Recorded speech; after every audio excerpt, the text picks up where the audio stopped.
യോഹന്നാൻ സുവിശേഷം എന്ന പുസ്തകത്തിന്റെ പഠനത്തിന്റെ 7ാമത്തെ ക്ലാസ്സിലേക്കാണ് നാം ഇന്ന് പ്രവേശിക്കുന്നത്. കഴിഞ്ഞ 6 ദിവസങ്ങളിൽ നടന്ന തിരുവചന പഠനം നമുക്ക് അനുഗ്രഹമായി എന്ന് വിശ്വസിക്കുന്നു. നമ്മളിപ്പോൾ 2ാമത്തെ അധ്യായത്തിലെ ആണ് നമ്മൾ ചിന്തിച്ചുകൊണ്ടിരിക്കുന്നത്. അതിൽ യോഹന്നാൻ സുവിശേഷം 2ാം അധ്യായം വളരെ ചിരപരിചിതമായിരിക്കുന്ന ഒരു അധ്യായമാണ്. കാനാവിലെ കല്യാണം. അത് സംബന്ധമായിട്ടുള്ള ചില വിഷയങ്ങൾ കഴിഞ്ഞ ദിവസം നമ്മൾ ചിന്തിപ്പാട്ടിടയാക്കുന്നു. അതിന്റെ പശ്ചാത്തലം നന്ദനീയൻ ആരായിരുന്നു, കാനായിലെ ഗലീലിലെ കാന എന്ന സ്ഥലം അത് ഏത് ഗോത്രത്തിന്റെ ആയിരുന്നു, ആശേർ ഗോത്രത്തോട് ബന്ധപ്പെട്ടായിരുന്നെന്നും യേശുവിന്റെ അമ്മ മറിയയും ശിഷ്യന്മാരും യേശുവിന്റെ സഹോദരന്മാരും പങ്കെടുത്ത ഒരു വിവാഹ ശുശ്രൂഷയായിരുന്നു ഈ കനാവിലെ കല്യാണമെന്ന് നമുക്ക് കാണാൻ സാധിക്കുന്നു. ഈ യേശുവിന്റെ പൊതുവെ നമ്മൾ പറയുമ്പോൾ യേശുവിന്റെ അമ്മയും ശിഷ്യന്മാരും എന്നാ പറഞ്ഞെങ്കിൽ അല്ല, യേശുവിന്റെ സഹോദരന്മാരും കൂടി അതിൽ പങ്കെടുത്തു എന്നാണ് 2ാം അധ്യായം അതിന്റെ 12ാമത്തെ വാക്യത്തിൽ പറഞ്ഞിരിക്കുന്നത്. അനന്തരം അവനും അവന്റെ അമ്മയും സഹോദരന്മാരും ശിഷ്യന്മാരും കവർന്നുകോവിലേക്ക് പോയി, അവിടെ കയറാൻ പാടത്തില്ല. അപ്പൊ ഈ കാനാവിലെ കല്യാണത്തിന് യേശുവിന്റെ അമ്മ മറിയോട് കൂടെ യേശുവിന്റെ സഹോദരന്മാരായിരിക്കുന്നവരും യേശുവിന്റെ ശിഷ്യന്മാരും ഉൾപ്പെടുന്ന എല്ലാവരോടുമാണ് ഈ കാനാവിലെ കല്യാണത്തിന് വന്നിരുന്നതെന്ന് ഈ ഭാഗം വായിക്കുമ്പോൾ നമുക്ക് മനസ്സിലാക്കാൻ സാധിക്കുന്നു.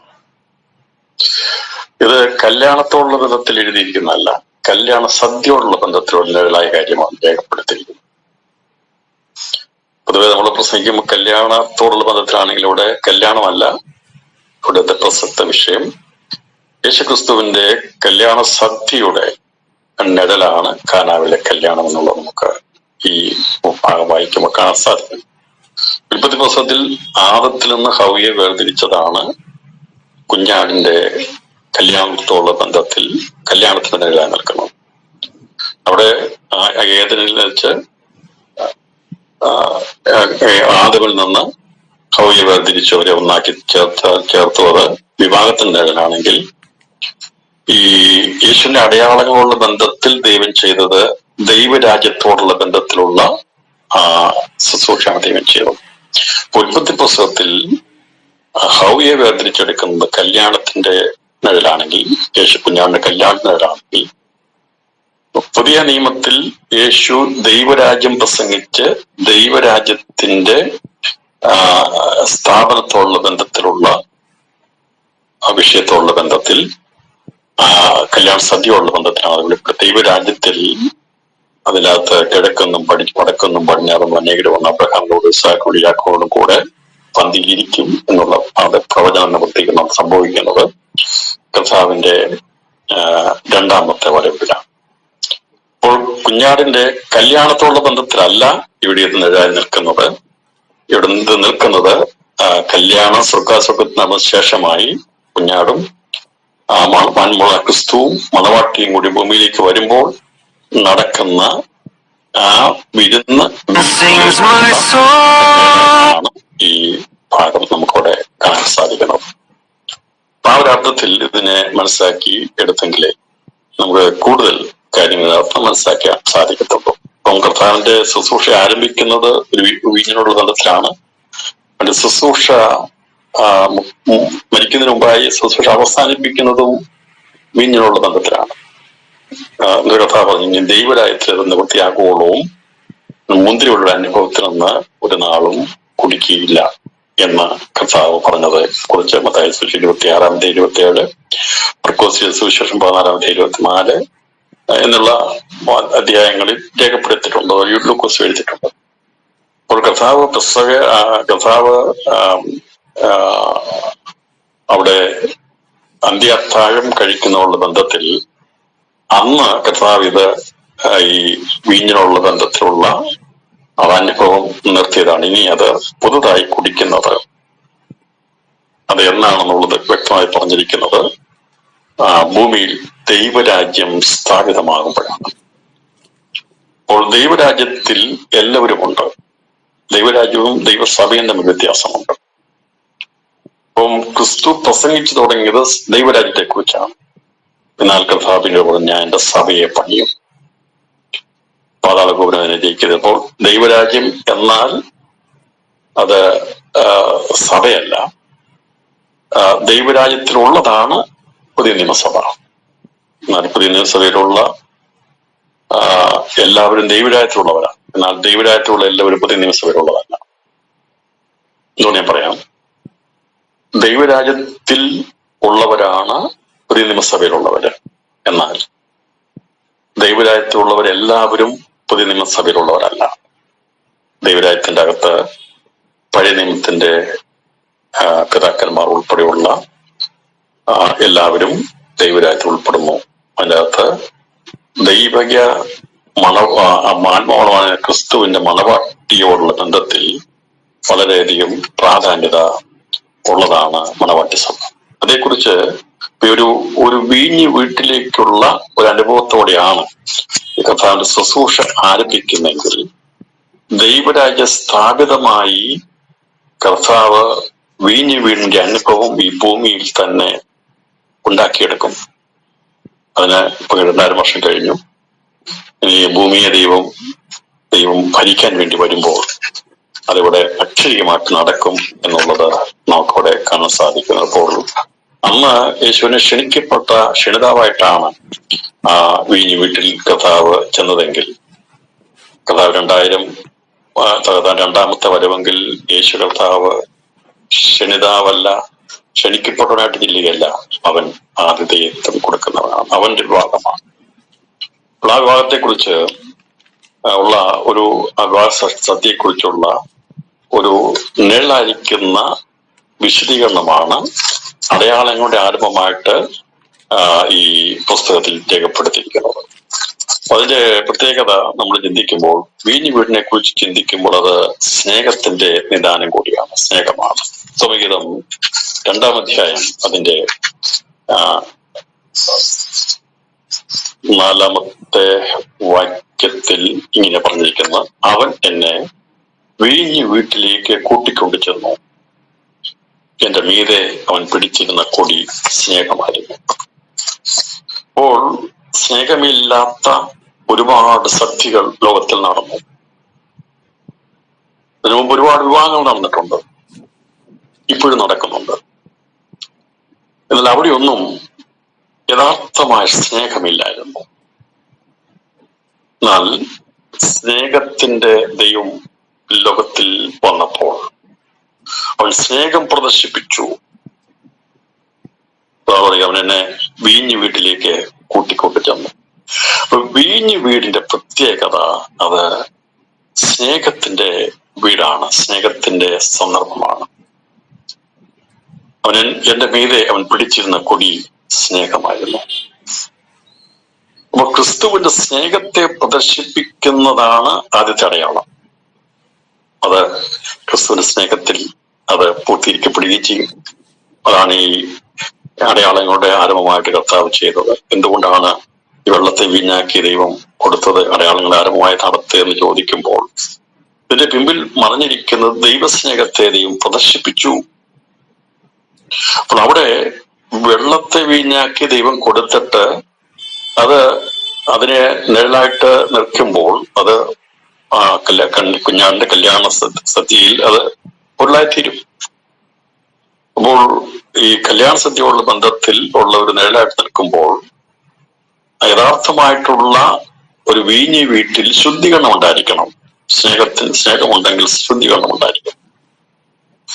എവിടെയും അശുദ്ധി ആവരിക്കുമ്പോഴാ സ്നേഹമില്ലാതായിത്തീരുന്നത്.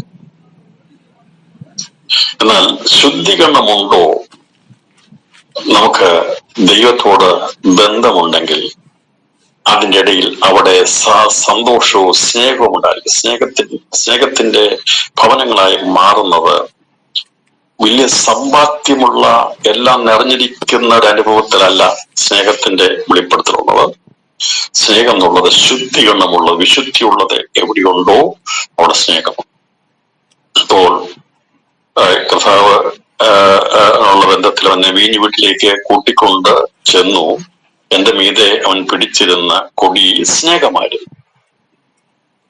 നമുക്കൊരു ഒരുപാട് യുദ്ധങ്ങളൊക്കെ ചെയ്ത് ജയിച്ചു കഴിയുമ്പോൾ ഒരുപാട് പേര് വീഞ്ഞൊക്കെ കൊടുത്ത് ഭയങ്കര സന്തോഷിക്കാറുണ്ട്.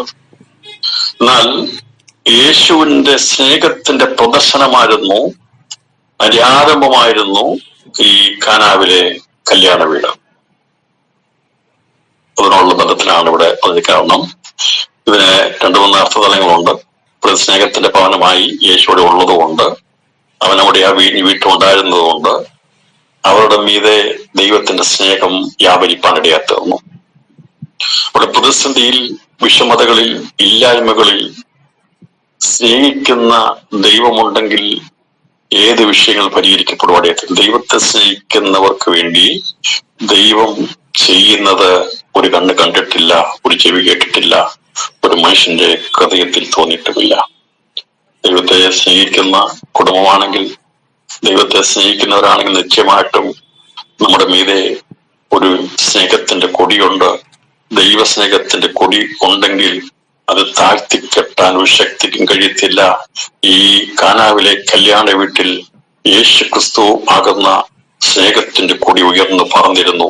അതാണ് അവിടെ വെളിപ്പെടുവാനിടയാത്തുന്നത്. ക്രിസ്തു മുഖാന്തരം അവിടെ ആ സ്നേഹം വ്യാപരിപ്പാനിടയാത്തുന്നത്. നമുക്ക് ഇനി തുറന്ന് വായിക്കുമ്പോൾ അവിടെ എല്ലാം നമുക്ക് കാണാൻ സാധിക്കുന്ന അനുസരണവും സ്നേഹവുമാണ്. വലിയൊരു അനുസരണത്തിന്റെ ഭവനമായി ആ വീട് മാറുവാനിടയാത്തുന്നു. അപ്പോൾ ക്രിസ്തുവിന്റെ ശുദ്ധീകരണത്തോടുള്ള ബന്ധത്തിൽ, യേശു ക്രിസ്തു നമ്മളെ ശുദ്ധീകരിക്കുന്നുള്ള ബന്ധത്തിലാണ്. വീഞ്ഞ് വെറുതെ ഉണ്ടാകത്തില്ല. വീഞ്ഞില്ലെങ്കിലുള്ള അതിനെ കുറിച്ച് നമ്മൾ കഴിഞ്ഞ് ചിന്തിച്ചിരുന്നു.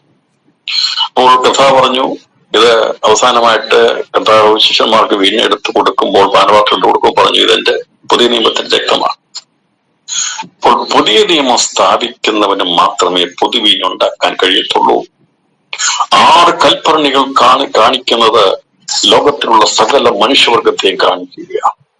6 കൽപ്പരണികൾ. ഈ കൽപ്പരണികൾ, 6 കൽപ്പരണികൾ കാണിക്കുന്നത് മനുഷ്യ സമൂഹത്തെ കാണിക്കുക. അതിനകത്ത് ഒരു കൽപ്പരണിയല്ല, എല്ലാ തുരുത്തികളും വീഞ്ഞുകൊണ്ട് നിറയും എന്നുള്ള വചനപ്രകാരം യേശു ക്രിസ്തു പ്രവർത്തിക്കുമ്പോൾ അത് യഹൂദന്മാരുടെ ഇടയിൽ മാത്രം ഒതുങ്ങത്തില്ല, അത് യേശുവിൽ ഒതുങ്ങുന്നതല്ല. എവിടെയെല്ലാം മനുഷ്യനുണ്ടോ അവിടെയെല്ലാം ആ സ്നേഹത്തിന്റെ വ്യാപാരമുണ്ടായിരിക്കും. ക്രിസ്തുവിന്റെ സ്നേഹത്തിന്റെ വ്യാപാരത്തിന്റെ ശക്തി ആണ് ഈ ഇവിടെ അടയാളങ്ങളുടെ ആരംഭിച്ചു തുടങ്ങിയത്. അത് ഒരിടത്തും മാത്രം ഒതുങ്ങിപ്പോയില്ല.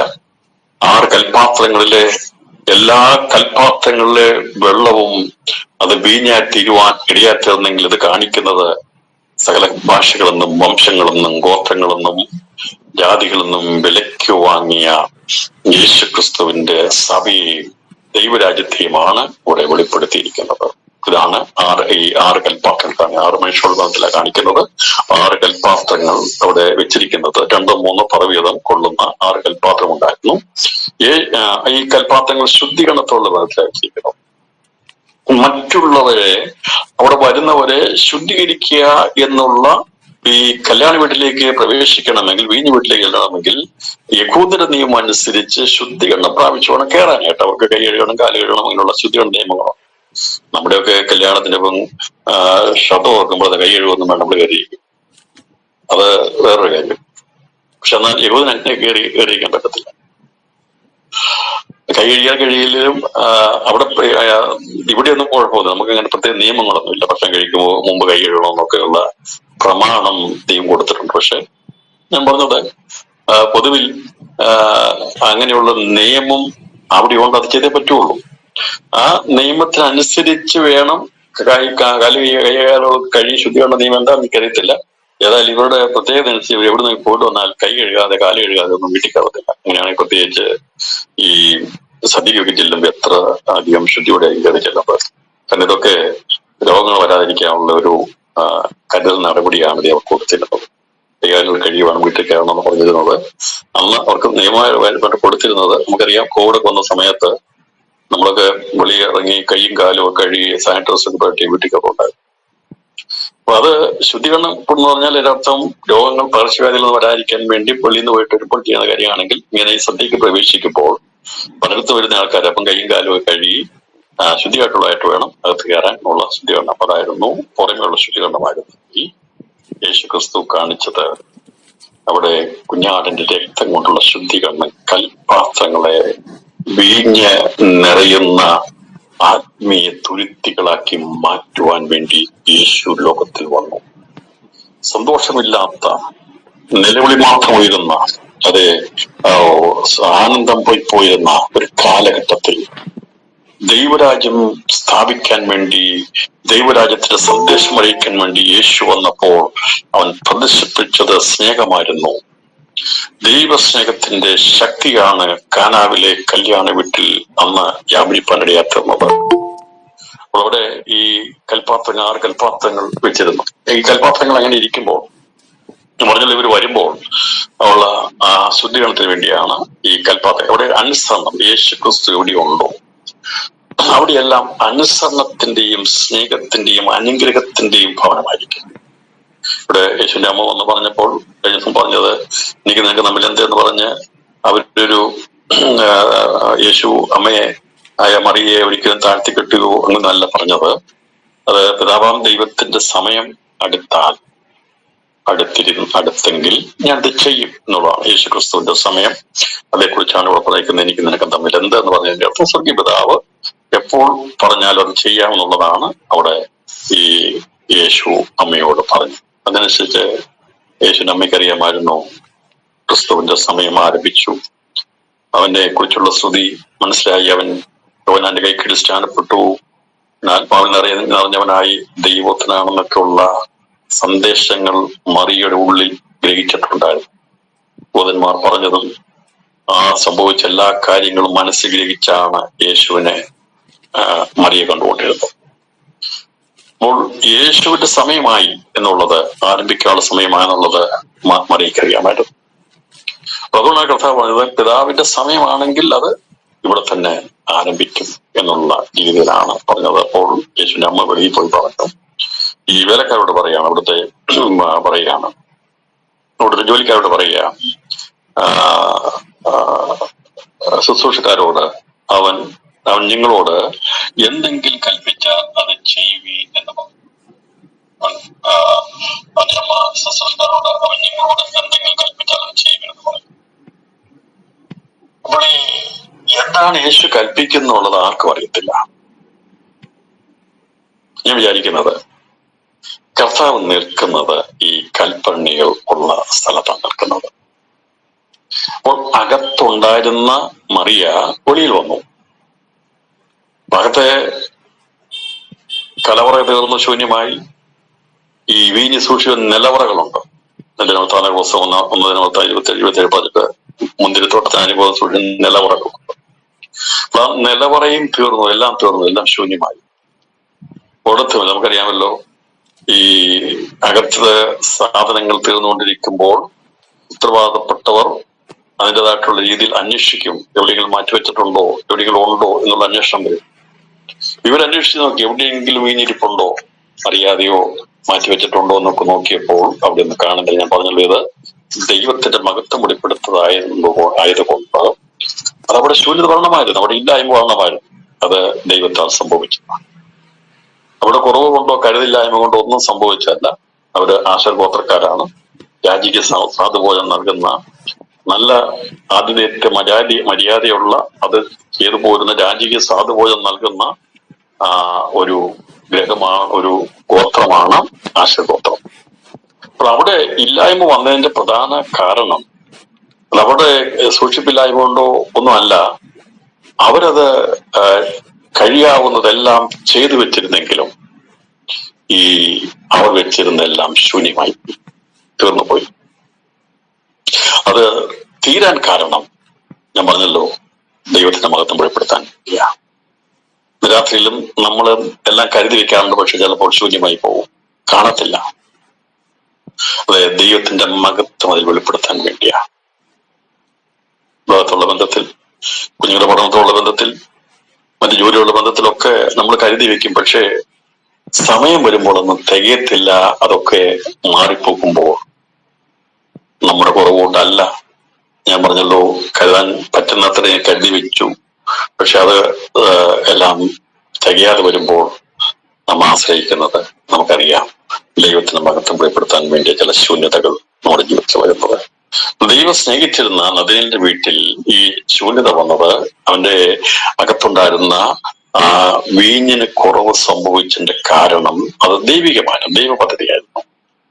നമ്മുടെ ജീവിതത്തിന്റെയും സന്തോഷം കെട്ടുപോകുന്ന, പ്രയാസം അനുഭവിക്കുന്ന, ബുദ്ധിമുട്ട് അനുഭവിക്കുന്ന ചില വിഷയങ്ങൾ അതേ ദൈവത്തിന്റെ മഹത്വം വെളിപ്പെടുത്തുവാൻ വേണ്ടി അങ്ങനെ സംഭവിക്കും. ആ ഒരു സംഭവമാണ് ഈ നദിനിയുടെ ഭവനത്തിൽ കാനാവിലുണ്ടായിരുന്നത്.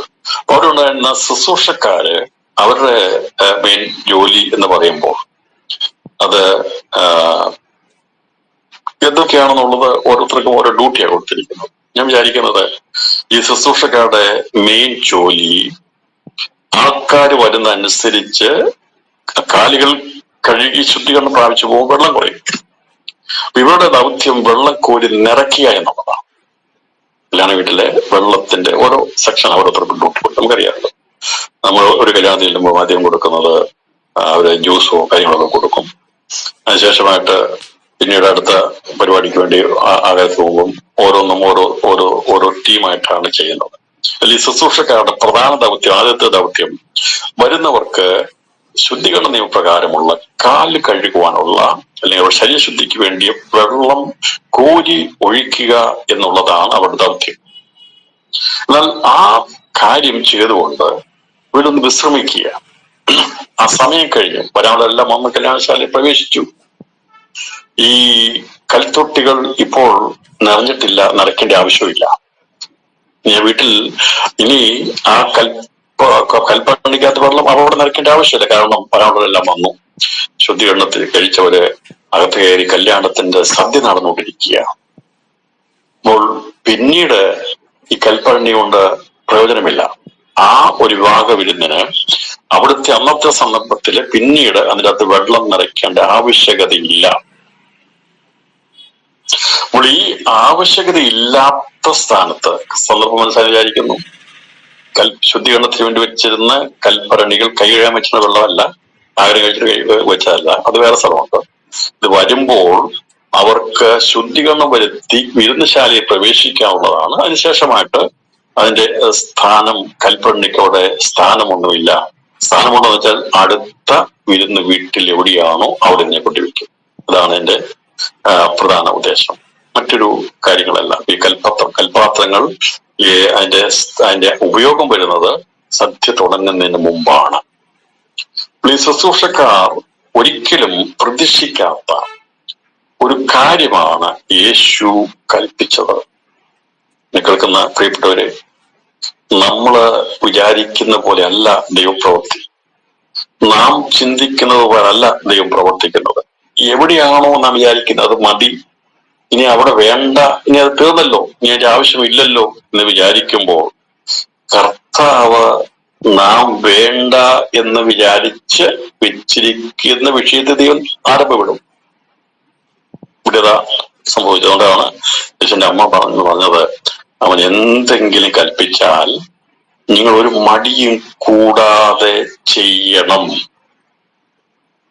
ഇവിടെ മടിക്കാൻ, ചെയ്യാൻ ചോദ്യം ചോദിക്കാം, ഇനി ആവശ്യമില്ലല്ലോ, ഇവിടെ ഇനി ആവശ്യമില്ല. അങ്ങനെ ഒരു ഓർഡർ കൊടുക്കുമ്പോൾ നിശ്ചയമായിട്ടും ഈ ശുശ്രൂഷക്കാർ മൂത്രമുഖം നോക്കി നിന്ന് ചോദ്യം ചോദിക്കും, ഇനി എന്റെ ആവശ്യമുള്ള കാര്യമല്ല, ഈ കൽപ്പണിക്കകത്ത് വെള്ളം നിറയ്ക്കേണ്ട ആവശ്യമില്ല ഇനി വീട്ടിൽ, നമുക്ക് അനുസരിക്കാതിരിക്കാം. അതങ്ങനെ ചെയ്യാതിരുന്നത് തെറ്റൊന്നുമല്ല, കാരണം അതിന്റെ ആവശ്യമില്ല. അതാണ് ഇവിടുത്തെ സന്ദർഭം. ഇപ്പോൾ യേശു പറഞ്ഞത് അസാധാരണമായ കാര്യങ്ങൾ പറഞ്ഞു. ദൈവശബ്ദം, ദൈവപ്രവൃത്തി അസാധാരണമായിരിക്കും. സാധാരണമായിരിക്കുന്ന ചിന്തയ്ക്ക് അതീതമായിട്ടുള്ള ദൈവപ്രവൃത്തിയാണ് ദൈവത്തിന്റെ പ്രവൃത്തി. ഇവിടെ നോക്ക്, നമ്മളും അങ്ങനെയാണെങ്കിൽ ഒഴിവാക്കി വിടുകയുള്ളൂ, അല്ലേ? ഒഴിവാക്കിയുള്ളൂ. ഈ ബന്ധനത്തിൽ വെള്ളം കോരി വെക്കുന്നത് ആ കാര്യം കഴിഞ്ഞതല്ലേ? നമ്മളൊരു കാര്യം കഴിഞ്ഞിട്ട് അതിന്റെ പിന്നെ ആവശ്യമില്ലാത്ത കാര്യം പിന്നെയും റിപ്പീറ്റ് ചെയ്ത് ആവർത്തിക്കണം എന്ന് പറയുമ്പോൾ നമ്മൾ ചെയ്തു കൊടുക്കൂ? നമ്മൾ ചെയ്യുമോ? ഇല്ല. നമ്മളതിനെ എതിർത്ത് ചോദിക്കും, എതിർത്ത് പറയും. ഇന്നെ കേൾക്കുന്ന പ്രിയപ്പെട്ടവരെ, ഒരു പക്ഷേ ദൈവത്തിന്റെ അത്ഭുതം നടക്കണമോ, അടയാളം സംഭവിക്കണമോ, നാം ചിന്തിക്കുന്ന ബുദ്ധിക്ക് അതീതമായിട്ടാണ് ദൈവത്തിന്റെ പ്രവൃത്തി ഉണ്ടാകുന്നത്. നാം ചിന്തിക്കുന്നതിനപ്പുറമായി സകല ബുദ്ധിയെ കവിയുന്നതാണ് ദൈവപ്രവൃത്തി. അപ്പോൾ ബുദ്ധി കൊണ്ട് ചിന്തിച്ചാൽ ഇവിടെ അത് ചെയ്യത്തില്ല. പക്ഷേ യേശുവിന്റെ അമ്മയ്ക്ക് അവിടെ സ്ഥാനമുണ്ടായിരുന്നു. യേശു അവിടെ വന്നിരിക്കുന്നു. അവൻ എന്തെങ്കിലും കൽപ്പിച്ചാൽ ചെയ്യണം എന്നുള്ള കൽപ്പനയായിരുന്നു ആ വീടിന്റെ വളരെയധികം പ്രാധാന്യതയുള്ള യേശുവിന്റെ അമ്മ അവരോട് പറഞ്ഞിരുന്നു, ആജ്ഞാപിച്ചിരുന്നു. അപ്പൊ അതിനകത്ത് പിന്നെ മറുചോദ്യം ഉണ്ടാകാൻ പാടില്ല. ഇവിടെ യേശുവിന്റെ അമ്മ ഇവിടെ ഇടപെട്ടില്ലെങ്കിൽ, ഈ സ്ഥാനത്ത് വന്നില്ലെങ്കിൽ, നിങ്ങൾ ചിന്തിച്ചു നോക്കുക, ഈ കർത്താവിന് ഇപ്പം നേരിട്ട് അവരൊന്നും പറഞ്ഞു അങ്ങനെ കാര്യങ്ങളാണെങ്കിൽ ഇവിടെ നടക്കത്തില്ല. കാരണം അവിടെ സംശയം ഉണ്ടാകും, വിഷയം ഉണ്ടാകും. പക്ഷെ എന്നാൽ ഈ വിഷയങ്ങളെ ഇവിടെ അവതരിപ്പിക്കുമ്പോൾ കർത്താവിന് അവിടെ ആ കാര്യങ്ങൾ ചെയ്യാൻ വേണ്ടിയുള്ള ഒരു സാഹചര്യം ഒരുക്കി കൊടുക്കാൻ വേണ്ടിയായിരുന്നു യേശുവിന്റെ അമ്മ മറിയോട് ഉണ്ടായിരുന്നത്. എന്നാൽ അതൊരിക്കലും ഒരു മധ്യസ്ഥ പ്രാർത്ഥനയല്ല, മധ്യസ്ഥതയല്ല. യേശുവിന്റെ രക്ഷാകരണമായിരിക്കുന്ന രക്ഷയുള്ള ബന്ധത്തിൽ ഒരിക്കലും മറ്റാരും മധ്യസ്ഥത അർപ്പിക്കേണ്ട ആവശ്യമില്ല. അത് നേരിട്ടുള്ളതാണ്, നേരിട്ടുള്ള ബന്ധത്തിൽ. എന്നാൽ ഇവിടെ ഭൗമികമായിരിക്കുന്ന ഒരു വിഷയത്തിലുള്ള ബന്ധത്തിൽ വന്നപ്പോൾ യേശുവിന്റെ അമ്മ മറിയുടെ ഭവനം അല്ലെങ്കിൽ അതിനോട് ബന്ധപ്പെട്ട വീടായതുകൊണ്ട് ആ കാര്യം അറിയിച്ചു എന്നുള്ളതല്ലാതെ യേശുവിന്റെ അമ്മയോട് മറിയോട് പറഞ്ഞ എല്ലാ കാര്യങ്ങളും പറഞ്ഞു വേണം ആ കാര്യങ്ങൾ നടത്താനല്ല ഇതിന്റെ അർത്ഥം. ചിലതിനെ തെറ്റിദ്ധരിപ്പിക്കും, തെറ്റായിട്ട് പഠിപ്പിക്കും. എന്ത് കാര്യങ്ങളും അമ്മയോട് പറഞ്ഞാൽ അമ്മ മകനോട് പറയും, മകൻ എന്ത് ചെയ്യും. അങ്ങനെയല്ല ഇവിടെ പറഞ്ഞിരിക്കുന്നത്. ക്രിസ്തു ദൈവത്തിനും മനുഷ്യർക്കും ഇടയിൽ ഏക മധ്യസ്ഥൻ. അതുകൊണ്ട് ഇങ്ങനെ വീട്ടിൽ അമ്മ പറഞ്ഞിട്ടാണല്ലോ മകൻ ചെയ്തത്, അതുകൊണ്ട് അമ്മയോട് പറഞ്ഞാൽ എല്ലാ കാര്യങ്ങളും ചെയ്യും എന്ന് ചിന്തിക്കരുത്. അതുകൊണ്ടാണ് കർത്താവ് പറഞ്ഞത്, എനിക്ക് നിനക്കും തമ്മിൽ രണ്ടാണ്. എന്റെ പിതാവിന്റെ ഇഷ്ടമാണ് ഞാൻ ചെയ്യുന്നത്, അതിന്റെ സമയമാകുമ്പോൾ ഞാൻ ചെയ്തോളാം എന്നുള്ള അർത്ഥത്തിലാണ് ദൈവം പറഞ്ഞത്. പക്ഷെ ഇത് രക്ഷയുള്ള ബന്ധത്തിലുള്ള ഒരു കാര്യമല്ല. രക്ഷയുള്ള ബന്ധത്തിൽ, മനുഷ്യ രക്ഷയുള്ള ബന്ധത്തിൽ അമ്മയ്ക്ക് ഒരു സ്ഥാനവും അവിടെ പറഞ്ഞിട്ടില്ല. അത് ദൈവത്തിന്റെ രക്തത്തിന്റെ വിലയാകുന്ന ദൈവസഭയെ സമ്പാദിക്കുവാൻ മനുഷ്യന്റെ ആരുടെയും സഹായം ദൈവത്തിന് വേണ്ട. ഒന്നാമത്തെ പറഞ്ഞത്, രക്ഷ മനുഷ്യർക്ക് അസാധ്യം, ദൈവത്താൽ സാധ്യമാണ്. മനുഷ്യരക്ഷ ഒരിക്കലും ഒരിക്കലും മറ്റാരുടെയെങ്കിലും മധ്യസ്ഥ പ്രാർത്ഥനയോടെ അല്ല നിറവേറപ്പെടുന്നത്. അതുകൊണ്ട് തെറ്റിയിരിക്കരുത്. ഇപ്പൊ കനാവിലെ കല്യാണത്തിൽ യേശുവിന്റെ അമ്മ മറിയുടെ അടുത്തെന്ന് പറഞ്ഞതുകൊണ്ട് ആ വീട്ടിലെ വിഷയം പരിഹരിക്കപ്പെട്ടതുകൊണ്ട് നമ്മുടെ എല്ലാ വിഷയങ്ങളും പരിഹരിക്കപ്പെടാൻ വേണ്ടി മരിച്ചുപോയ നിത്യതയിൽ ശ്രമിക്കുന്ന യേശുവിന്റെ അമ്മയോട് പറയണമെന്നല്ല അവിടെ പറഞ്ഞിരിക്കുന്നത്. അങ്ങനെ തെറ്റിദ്ധരിച്ച് പഠിപ്പിക്കരുതെന്ന് ഞാൻ പ്രത്യേക ഈ പഠന സമയത്ത് ഞാൻ പഠിപ്പിക്കുക. കാരണം നമുക്കറിയാം, ഈ കർത്താവിന്റെ അടുത്ത് വന്ന കാര്യങ്ങൾ ചോദിക്കുന്ന കാര്യത്തിലെല്ലാം കർത്താവിനോടാണ് ചോദിച്ചിട്ടുള്ളത്. ഒരിക്കലും ഒരു മീഡിയേഷൻ. അതുപോലെ തന്നെ പല സന്ദർഭങ്ങളിലും യേശുവിനായിരുന്നപ്പോൾ ശിഷ്യന്മാരുടെ അടുത്ത് മറ്റുള്ളവർ വന്ന് ചോദിച്ചു, ഞാൻ യേശുവിനെ കാണുമെന്ന് പറഞ്ഞിട്ടുണ്ട്. അപ്പോൾ യേശുവിനെ കാണുമെന്ന് പറഞ്ഞപ്പോൾ അവര് ഭൗമികമായിരിക്കുന്ന കാര്യത്തിന് വേണ്ടി യേശു അടുത്ത് പോയിട്ടുണ്ട്. അത് ഒരിക്കലും മധ്യസ്ഥതയല്ല. മനുഷ്യർക്കും ദൈവത്തിനും മധ്യേ മറുവിലയായി ജീവൻ തന്ന യേശു അല്ലാതെ മറ്റാരുമില്ല. നിത്യജീവനുള്ള ബന്ധത്തിൽ, നമ്മുടെ ആത്മീയ ജീവിതത്തിലുള്ള ബന്ധത്തിൽ ക്രിസ്തു അല്ലാതെ മറ്റൊരു മധ്യസ്ഥൻ ഇല്ല എന്നുള്ളത് വളരെ വ്യക്തമായ കാര്യമാണ്. നമുക്ക് ഭക്തന്മാർ അവരുടെ ജീവിതത്തിന്റെ സന്ദർഭങ്ങളൊക്കെ, അവരുടെ സ്തെഫാനോസൊക്കെ മരിക്കുന്ന സമയത്ത് യേശുവിനോട് പ്രാർത്ഥിച്ചത് ഒരിക്കലും യേശുവിന്റെ അമ്മ മറിയോടല്ല പ്രാർത്ഥിച്ചത്. അതുപോലെ തന്നെ യേശുവിന്റെ മരണസമയത്ത് പോലും അവിടെ കാൽവറിയിൽ ക്രൂശിക്കപ്പെട്ട വ്യക്തി യേശുവോട് നേരിട്ടാ പറഞ്ഞത്, നീ രാജ്യത്വം പ്രാപിച്ചു വരുമ്പോൾ എന്നെ കൂടി ഓർത്തോളണം എന്നുള്ളത്. അതുകൊണ്ട് മാനവരക്ഷയുള്ള ബന്ധത്തിൽ, ആത്മരക്ഷയുള്ള ബന്ധത്തിൽ യേശു അല്ലാതെ മറ്റൊരു മധ്യസ്ഥനില്ല. അതുകൊണ്ട് കാനാവിലെ കല്യാണത്തിന്റെ വീട്ടിൽ ആ വിഷയം പരിഹരിക്കപ്പെടാൻ വേണ്ടി യേശുവിന്റെ അമ്മ ഇടപെട്ടല്ലോ. അതുകൊണ്ട് എല്ലാ കാര്യങ്ങൾക്കും ഒരു മധ്യസ്ഥയായിട്ട് യേശുവിന്റെ അമ്മയുണ്ട് എന്ന് പറയുന്നത് എങ്ങനെയാണെങ്കിൽ ശിഷ്യന്മാരും മറ്റുള്ളവരൊക്കെ പല കാര്യങ്ങളിലും പല സമയങ്ങളിൽ യേശു, നമുക്കറിയാം യഹൂദന്മാർ വന്ന് യേശുവിനെ ശതാധിന്റെ അടുത്തേക്ക് കൊണ്ടുപോയിട്ടുണ്ട്, മീഡിയേറ്റർ ആയിട്ട് കൊണ്ടുപോയിട്ടുണ്ട്. ഭൗമിക വിഷയങ്ങൾക്ക് വേണ്ടിയാണ്.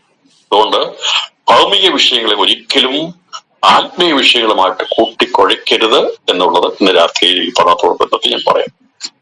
ഇതൊരു ഭൗമിക വിഷയത്തോടുള്ളതായ വിഷയമാണ്. ഇതൊരിക്കലും ആത്മീയമായിരിക്കുന്ന രക്ഷയോടോ സ്വർഗത്തിൽ പോകാനുള്ള മാധ്യമത്തിന് വേണ്ടിയോ ശുദ്ധീകരണത്തിന് വേണ്ടിയോ ഒരിക്കലും മറ്റാരിലും ആശ്രയിക്കരുത്. അവരൊക്കെ മരിച്ചുപോയവരാണ്, മൺമറിയപ്പെട്ടവരാണ്, നിത്യതയിലുള്ളവരാണ്. അവർക്ക് ആർക്കും നമുക്ക് വേണ്ടി അപേക്ഷിക്കാനൊന്നും കഴിയത്തില്ല എന്നുള്ളതും പ്രത്യേക ഇന്ന് ഈ രാത്രിയിൽ ഈ തിരുവചന പഠനത്തിൽ ചിന്തിക്കണമെന്ന് ഓർപ്പിക്കുന്ന അനേകര് തെറ്റിദ്ധരിക്കപ്പെട്ടിരിക്കുന്ന ഒരു വിഷയമാണത്. അതുകൊണ്ട് ആ തെറ്റിദ്ധാരണ ആർക്കെങ്കിലും ഇത് കേൾക്കുന്നവരുണ്ടെങ്കിൽ രാത്രി മാറ്റിയെടുക്കണമെന്നും ഞാൻ വിനയപുരസരം ദൈവാത്മാവിൽ ഓർക്കുക. കാരണം ഇത് പലരും കേൾക്കുന്ന സന്ദേശമായതുകൊണ്ട് തെറ്റിദ്ധരിക്കപ്പെടാൻ പാടില്ല. ഭൗമിക വിഷയത്തോടുള്ള ബന്ധത്തിൽ അമ്മ യേശുവിന്റെ അമ്മ ജീവനോട് ഇരുന്നപ്പോൾ നടന്ന സംഭവമാണ്. എന്നാൽ യേശുവിന്റെ അമ്മ മരിച്ച ശേഷമായി പുതിയ നിയമഭാഗത്തെ ഒന്നും തന്നെ ഇനി അവരോട് പ്രാർത്ഥിക്കണമെന്നോ അപേക്ഷിക്കണമെന്നോ ഒന്നും പറഞ്ഞിട്ടില്ല. ജീവനുള്ളവർക്ക് വേണ്ടി മരിച്ചവരോടോ ചോദിക്കേണ്ടത് അല്ല, മരിച്ചവരോടല്ല. യേശു ക്രിസ്തു അല്ലാതെ ആരും മരിച്ച് അടക്കപ്പെട്ട് ഉയർത്തെഴുന്നേറ്റിട്ടില്ല. അവൻ മാത്രമേ ഇന്നും ജീവിക്കുന്നുള്ളൂ. ബാക്കിയുള്ളവരൊക്കെ ആത്മാവിൽ അവര് വിശ്രമിക്കുകയാണ്. അവർക്കാർക്കും മനുഷ്യരക്ഷയോട് ബന്ധത്തിൽ കാര്യങ്ങൾ ചെയ്യാൻ കഴിയത്തില്ല. യേശുവിന്റെ അമ്മ മറിയയ്ക്കോ പൗലോസിനോ പത്രോസിനോ ഈ തോമസിനോ അവർക്കാർക്കും തന്നെ മനുഷ്യനോട് ബന്ധത്തിൽ യാചിക്കാനോ അല്ലെ അവർക്ക് വേണ്ടി പ്രവർത്തിപ്പാനോ കഴിയത്തില്ല. അതുകൊണ്ട് മധ്യസ്ഥതയുടെ പേരിൽ ഈ വിഷയം എടുത്ത് ചിന്തിക്കരുതെന്നും ഈ രാത്രിയിൽ ഞാൻ ദൈവാത്മാവിൽ പ്രബോധിപ്പിക്കുന്നു. അതുകൊണ്ട് ഉടപ്പാടി പഠിച്ചു വരുമ്പോൾ യേശുവിന്റെ അമ്മ മറിയ ഉള്ളതുകൊണ്ടല്ലേ ഈ കാര്യം നടന്നത്, അല്ലെങ്കിൽ എന്തായിരിക്കുന്നത്, അങ്ങനെയൊന്നല്ല.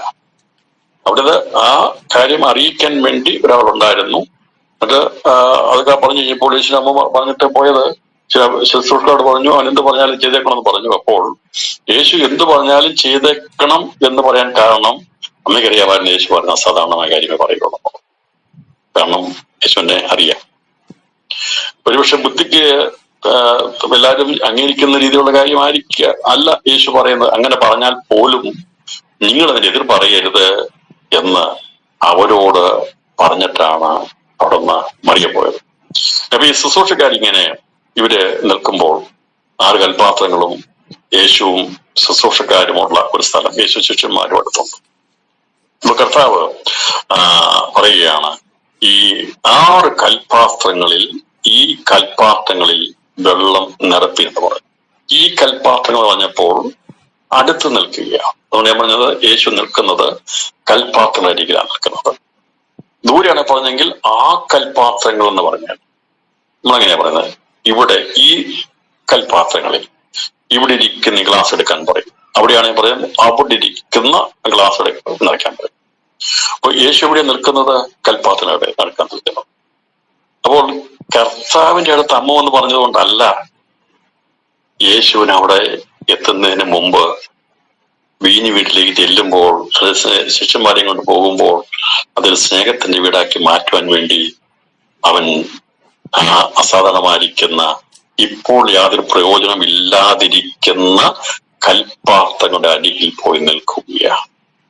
ഇന്ന് രാത്രിയിലും ഒരു കാര്യമില്ല, പ്രയോജനമെല്ലാം തീർന്നു, ഇനി അതിന്റെ ആവശ്യമില്ലാത്ത ഒരു കൂട്ടം ജനത ആണ് ഞാൻ നിയമെങ്കിൽ നമ്മളെങ്കിൽ നിശ്ചയമായിട്ടും അവന്റെ അടുത്തായിരിക്കും യേശുവിന്റെ സ്ഥാനം. അപ്പോൾ ആ വീട്ടിൽ ഇനി അവഗണിക്കപ്പെട്ടിരിക്കുന്ന ആവശ്യമില്ലാത്ത അടുത്ത വീട്ടിൽ അത് ആവശ്യം, പക്ഷെ ഇപ്പോൾ ഈ സത്യയിൽ ഇനി അതിന് യാതൊരു ആവശ്യമില്ല. ഇന്ന് ഇത് സന്ദേശം കേൾക്കുമ്പോൾ ജീവിതത്തിൽ ഇനി ആവശ്യമില്ലാത്ത ഒരു ജീവിതം ആണ് നയിക്കുന്നതെങ്കിൽ ആ ഒരു സ്ഥിതിയിലായിരുന്നപ്പോൾ ആണ് ദൈവം അടുക്കൽ വന്ന് നമ്മളിൽ വീഞ്ഞു നിറയ്ക്കാൻ ഇടയാക്കുന്നത്. രാത്രിയിലും പറയുവാനും പ്രശംസിപ്പാനും ഒക്കെയുള്ള അനേകം ലോകത്തുണ്ടാകുമ്പോൾ അവർക്കൊക്കെ പലതും പറഞ്ഞും പ്രവർത്തിപ്പാനും ഒക്കെ പലതുമുള്ളപ്പോൾ അവിടെ അടുത്തേക്കല്ല യേശു നിൽക്കുന്നത്. എല്ലാ കാര്യങ്ങളും കഴിഞ്ഞ് ഇനി ഇവിടെ യാതൊരു സ്ഥാനവുമില്ലാത്ത, ഈ ലോകത്തിന്റെ ജീവിതത്തിൽ ഒന്നുമില്ലായ്മയാകുന്ന, ഒരു സ്ഥാനവുമില്ലാതെ ഒന്നും പ്രതീക്ഷിക്കാനില്ലാത്ത, അല്ലെങ്കിൽ അവിടെ പ്രാധാന്യതയില്ലാതിരുന്ന, ചെറിയ ഉപയോഗം ഉണ്ടായിരുന്ന, പക്ഷെ ഇപ്പോൾ ഉപയോഗമില്ലാത്തൊരവസ്ഥയിലേക്ക് വന്നൊരവസ്ഥ. ആ അവസ്ഥയിലുള്ള മനുഷ്യവർഗത്തെ തേടി യേശുവിലൂടെ എത്തുന്നു.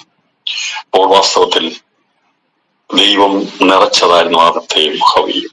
എന്നാൽ അവർ ശൂന്യമായി പോയി. അവന്റെ സന്തതി പരമ്പരകളെല്ലാം ശൂന്യമായി തീർന്നു. നിത്യസന്തോഷം നഷ്ടപ്പെട്ടു പോയി.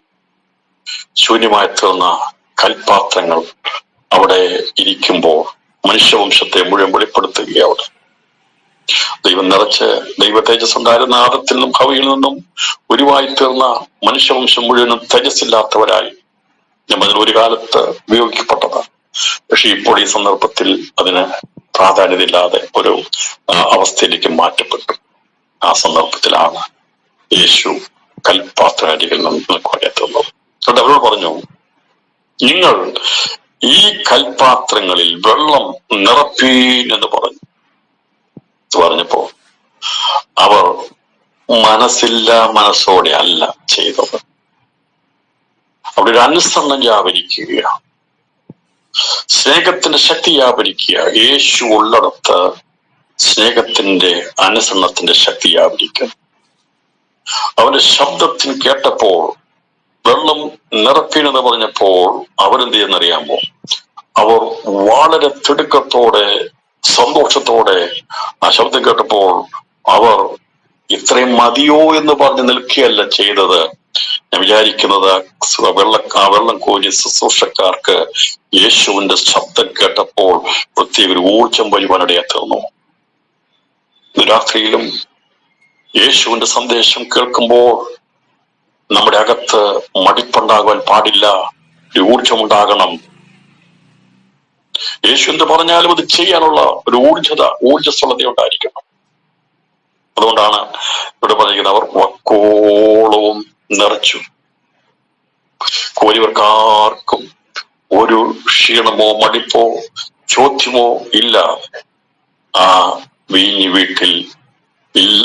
ഇല്ലാതായി തീർന്ന വീട്ടിൽ ആ ശുശ്രൂഷക്കാർ എന്തിനാ അവർ കോരി നിറച്ചെന്ന് നമുക്കറിയത്തില്ലായിരുന്നു. അവരെന്തിനാണത് ചെയ്യുന്നറിയത്തില്ല. ഒരിക്കലും വേണ്ടാത്ത കാര്യമാണത്. അങ്ങനെ അത് ആവശ്യമുള്ള കാര്യമല്ല. അവിടെ എന്തിനങ്ങനെ പറഞ്ഞു, എന്തിനാണത് ഇങ്ങനെ പറഞ്ഞെന്നുള്ളത് അവർക്കറിയത്തില്ലെങ്കിലും യേശു ആജ്ഞാപിച്ചത്, അധികാരമുള്ളവൻ പറഞ്ഞതുകൊണ്ട് ഈ ശുശ്രൂഷക്കാർ കോരി നിറച്ചതുപോലെ ക്രിസ്തുവിന്റെ ശുശ്രൂഷക്കാരായിരിക്കുന്ന ദൈവമക്കളെ, ദൈവത്തിന്റെ ദാസന്മാരെ, ദൈവത്തിന്റെ ദാസിമാരെ, യേശു പറയുന്ന കാര്യങ്ങൾ നമുക്കൊരു പക്ഷേ അപ്പോൾ അത് മനസ്സിലാക്കത്തില്ല. എന്നാൽ യേശുവിന്റെ ശബ്ദം കേൾക്കുന്ന ശുശ്രൂഷക്കാർ ഒരു ചോദ്യവും ചോദിക്കാതെ അവരെന്ത് ചെയ്യും? സന്തോഷത്തോടെ ഊർജസ്വലതയോടെ അവരത് വക്കോളം നിറച്ചതുപോലെ ദൈവവേലയിൽ നിൽക്കുന്ന ദൈവമക്കൾ ദൈവസ്നേഹത്തിൽ ഈ ദിവസങ്ങളിൽ ക്രിസ്തു പറയുന്നതിന് മടി കാണിക്കാതെ, അതേ മടിപ്പ് കാണിക്കാതെ കോരി നിറയ്ക്കാൻ കഴിയുമെങ്കിൽ ദൈവത്തിന്റെ അത്ഭുതങ്ങൾ നടക്കാൻ പോകുക, ദൈവപ്രവൃത്തി വെളിപ്പെടാൻ പോകുക. അസാധാരണമായിരിക്കുന്ന ഒരു കാര്യമാണ് ദൈവം സംസാരിക്കുന്നത്. ഒരുപക്ഷെ ഇനി അവർ പ്രയോജനമില്ലാത്തൊരു കാര്യം, അവിടെ ആവശ്യമില്ലാത്തൊരു കാര്യമാണ് ആണെങ്കിൽ പോലും അതിന്റെ ഉള്ളിൽ ദൈവത്തിന്റെ അനുഗ്രഹത്തിന്റെ വഴി മറഞ്ഞിരിപ്പുണ്ട്. അതാണ് ഇവിടെ വെളിപ്പെടുത്തത്. ഈ ശുശ്രൂഷക്കാർ ഞാനവരെ അപ്രീഷിയേറ്റ് ചെയ്യുക, ഞാനവരെ അംഗീകരിക്കുക. അപ്പം നിങ്ങളൊക്കെ ആയിരുന്നെങ്കിൽ രണ്ടു കൂടൊക്കെ കോരിയിട്ട് അല്ലെങ്കിൽ കുറച്ച് കഴിഞ്ഞ് എന്തിനായി നിറയ്ക്കുന്നത്, വേറെ പണിയൊന്നുമില്ല, അവിടുന്ന് ഇവിടുന്ന് കുളത്തിൽ വന്നിട്ട് പറഞ്ഞാൽ മതി എന്നൊക്കെ. പക്ഷേ അങ്ങനെയല്ല. ആ ശുശ്രൂഷക്കാർ ആ വീട്ടുകാരെ പോലെ തന്നെയായിരുന്നു ശുശ്രൂഷക്കാർ. അവരെങ്ങനെ ഉള്ളവരാണോ ആ ശുശ്രൂഷക്കാരും അതുപോലെയുള്ളവരാണ്. ഇത് രാത്രി മർമ്മമാകട്ടെ പറഞ്ഞിരിക്കുന്നത്.